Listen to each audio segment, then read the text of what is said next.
সার্বিক প্রচেষ্টা, এটার থেকে যদি আমরা শিক্ষা পাই, যে দেশটা আমরা গড়তে চাই, এটা মুখের ভাষার একতা না,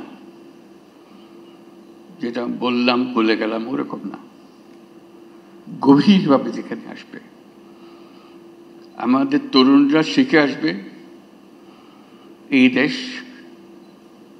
একেবারে নতুন করে বানিয়ে আনতে হবে। এটা উপরই একটা প্রলেপ দেওয়ার পরিবর্তন না, গভীরতম ভাবে পরিবর্তন।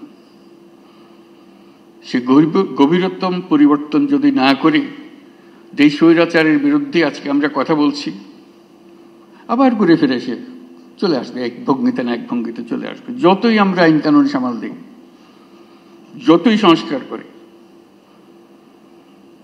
যে সংস্কার আমাদের দরকার সেই সংস্কার আরো গভীরের সংস্কার। এই সংস্কার গুরুত্বপূর্ণ, আমি অস্বীকার করছি না, অত্যন্ত গুরুত্বপূর্ণ।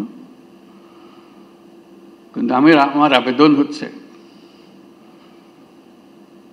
আমাদের জাতির ভেতরে এমন কিছু রয়ে গেছে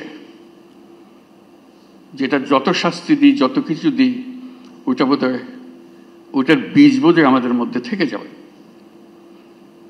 এই বীজ থেকে আমরা কিভাবে মুক্তি পাই, এটি আজকের জানার বিষয়, আমাদের চ্যালেঞ্জের বিষয়।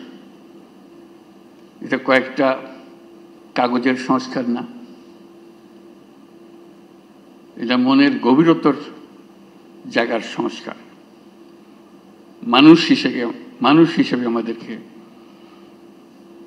নিজেদের কাছে পরিচিত করা, যে আমরা মানুষ বলতে আমরা নিজেদের কি বুঝাই সেটা করা। আজকের এই জুলাইয়ের যে শিক্ষা, সেই শিক্ষাটা হবে আমরা সেভাবে নিজের থেকে আবার, এটা আমাদের ভেতরে আছে, আমাদের যে নাই তা না, কিন্তু এটা গভীরে ঢুকে গেছে, এটার থেকে বের করতে পারতেছে না। আমরা যেন সেটাকে আবার নতুনভাবে আমাদেরকে আবিষ্কার করতে পারি, তাহলে জাতি হিসেবে আমরা পুনর্জন্ম লাভ করব। জুলাই আমাদের পুনর্জন্মের মাস। এটা শুধু স্বৈরাচারী মুক্তির বাস না, কতগুলো আঙ্গিক বিষয়, কতগুলো প্রলেপ বিষয়, এটা দিয়ে আমরা মনে করি যে আমরা কাজ করে ফেলেছি। সেখান থেকে যদি আমরা বিদায় করে মনে করি যে কাজ হয়ে গেছে, তাহলে আমরা বড় ভুল কাজ করলাম।